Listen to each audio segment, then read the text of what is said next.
दोस्तों हाल ही में हुए एससीओ समिट का आयोजन सफलतापूर्वक पाकिस्तान ने कर लिया है दोस्तों। इसलिए हमारे विदेश मामलों के जो फॉरेन मिनिस्टर है जयशंकर साहब ने पाकिस्तान के लिए इस पर बधाई भी दी है। पाकिस्तान जाने से पहले हमारे विदेश मामलों के जयशंकर साहब जो हैं उन्होंने पहले ही मना कर दिया था कोई भी पाकिस्तान के साथ बायलैटरल टॉक नहीं होगा, यानी कि कोई भी द्विपक्षीय मुद्दों पर विचार नहीं किया जाएगा। सभी एससीओ समिट के देशों के राजनयिकों ने एससीओ समिट में हिस्सा लिया। दोस्तों तुम्हें क्या लगता था कोई भी कार्यक्रम को पाकिस्तान सुचारू रूप से अब समापन नहीं कर पाएगा, लेकिन कर सकता है दोस्तों। थोड़ी बहुत छुटपुट घटनाएं हुई, वो भी इमरान खान की पीटीआई वाली पार्टी है, उन्होंने उत्पात मचा रखा था। बदले में शहबाज शरीफ वाली सरकार ने जगह जगह लॉकडाउन लगा दिया था। खैर उनका वो अंदरूनी मामला है। एक बात यह देखने को मिली, दोनों ही देशों ने इस बार एक दूसरे के ज्वलंत मुद्दों को नहीं उठाया है और जो भी कटाच किया है बिना नाम लिए एक दूसरे पर कटाच किया है। यहाँ तक कि दोस्तों पाकिस्तान ने जो उसका फेवरेट मुद्दा था जम्मू एंड कश्मीर, उसे ऐसा लगता है पाकिस्तान ने ठंडे बस्ते में डाल दिया है और लग रहा है कि पाकिस्तान ने मान लिया है कि ये अब जम्मू एंड कश्मीर भारत का अंदरूनी मामला है, ना कि द्विपक्षीय मसला। क्योंकि एससीओ समिट के दौरान पाकिस्तान ने इस मुद्दे को हवा नहीं दी थी। एससीओ समिट जो 22 एससीओ समिट हुआ था दोस्तों, उसमें भारत के विदेश मामलों के जो मंत्री एस जयशंकर साहब ने नाम लेकर पाकिस्तान पर बहुत बड़ा हमला बोला था कि भाई पाकिस्तान टेररिज्म इंडस्ट्री चलाता है, हम उसके साथ कोई भी बायलैटरल टॉक कैसे कर सकते हैं। लेकिन इस बार दोनों देशों के बीच नरमी देखने को मिली है। दोनों देशों के राजनयिकों ने एक दूसरे पर कटाच किए बिना इनडायरेक्टली कटाच किया है और एस जयशंकर साहब ने भी उन्हीं मुद्दों को उठाया है जो एससीओ समिट के हिस्सा हैं, जैसे आतंकवाद, चरमपंथ, अलगाववाद। और बोला दोस्तों ये हमारी अखंडता के लिए खतरा है। इन आतंकवाद, चरमपंथ, अलगाववाद से एक दूसरे देशों को भी खतरा है। यदि पड़ोसी और पड़ोसी देशों में मित्रता की भावना कहीं ना कहीं या विश्वास की भावना कहीं ना कहीं गुम हो रही है तो हमें एक दूसरे पर आत्मचिंतन करने की आवश्यकता है, या हमें खुद भी आत्मचिंतन करने की आवश्यकता है। और एक बात और देखने को मिली, अब के इंडियन मीडिया में ज़्यादा तड़का लगाने को नहीं मिला दोस्तों। ना ही विदेश मंत्री साहब एस जयशंकर साहब ने कोई भी पाकिस्तान में टॉकिंग बम नहीं फोड़ा, जो कि इंडियन मीडिया अपनी टीआरपी को बढ़ाता और लगातार बोलता हमारे जयशंकर साहब ने ये कर दिया वो कर दिया। क्या वास्तव में दोस्तों पाकिस्तान और इंडिया की जो रिश्तों की जो बरसों से चली आ रही अदावत की बर्फ का पिघलने का समय आ गया है?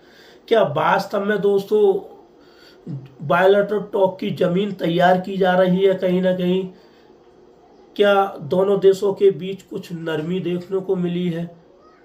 मुझे लगता है हाँ, हो सकता है, क्योंकि बरखा दत्त को दिए गए इंटरव्यू में पूर्व पीएम नवाज शरीफ बोले थे हम और 70 साल पीछे नहीं जाना चाहते, हम अतीत को भूलकर भारत के साथ मित्रता की भावना को आगे बढ़ाना चाहते हैं, हम भारत के साथ व्यापारिक संबंध बनाना चाहते हैं, मोदी साहब आते तो और अच्छा होता।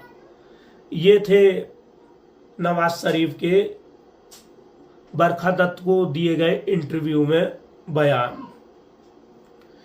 क्या नवाज शरीफ के बयानों पर विचार किया जाएगा? क्या नवाज शरीफ के बयानों को ये मान लिया जाएगा कि वास्तव में पाकिस्तान के लोग अब लिबरल की ओर आ रहे हैं? क्या पाकिस्तान की सेना जो कि टेररिज्म इंडस्ट्री की सीईओ है, क्या वास्तव में उसने जमीन की रूपरेखा पाकिस्तान के आला जो अधिकारी हैं उन्होंने दे रखी है? क्या पाकिस्तान के जो आला अधिकारी हैं उन्हें पाकिस्तानी सेना ने छूट दे रखी है कि आप जो है भारत से मित्रता की भावना को आगे बढ़ाइए, हम तुम्हारे साथ हैं। मुझे लगता है ऐसा नहीं हो सकता दोस्तों, क्योंकि अगर ऐसा हुआ तो पाकिस्तानी सेना की पॉलिटिक्स खत्म हो जाएगी और जो जिहाद का मुद्दा है वो ठंडे बस्ते में पहुंच जाएगा। पॉपुलैरिटी वहाँ की ख़त्म हो जाएगी पाकिस्तानी सेना की, जो लोगों के बीच में, जो कट्टर मौलवियों के बीच में बनी हुई है उनकी। दोस्तों एक बार की घटना बताऊं, नवाज शरीफ पर ऐसे ही विश्वास नहीं कर सकते। हमारे मोदी साहब जब प्रधानमंत्री बने थे, उन्हें भी बहुत शौक था मित्रता की भावना को, हम पाकिस्तान के साथ बायलैटरल टॉक को आगे बढ़ाएं। वो भी बिना बताए मेहमान पहुंच गए थे पाकिस्तान में। नवाज शरीफ की जन्मदिन पर उन्हें बधाई दी और पाकिस्तान के नवाज शरीफ जो प्रधानमंत्री थे, उन्हें एक शॉल भी भेंट की थी उनकी माँ के लिए और बोले गेंद आपके पाले में, मैं मित्रता की भावना को लेकर अपने साथ लाया हूँ। तो नवाज शरीफ ने भी कहाँ पीछे रहने वाले थे, नवाज शरीफ ने थोड़े दिन बाद पाकिस्तान को एक सरप्राइज वो दिया, सरप्राइज अटैक दिया और करा दिया पठानकोट हमला। पाकिस्तान चाहता है कि इंडिया से हमारे ऐसे रिश्ते बने रहे, व्यापार बना रहे और बायलैटरल टॉक भी बना रहे और हमारी पाकिस्तान की जो फेवरेट टेररिज्म इंडस्ट्री है वो हम एकदम हमारी फलती फूलती रहे और हम टेररिज्म को एक्सपोर्ट करते रहें जगह जगह। बहुत बड़े एग्जाम्पल है पाकिस्तानी टेररिज्म इंडस्ट्री के। विश्व में सबसे ज़्यादा एक्सपोर्ट टेररिज्म का पाकिस्तानी करता है दोस्तों। जैसे बल टावर पर हुआ अटैक, इंडिया ताज होटल पर हुआ अटैक, उड़ी हमला, बहुत से कारण हैं दोस्तों। ऐसे ही पाकिस्तान पर विश्वास नहीं कर सकते दोस्तों।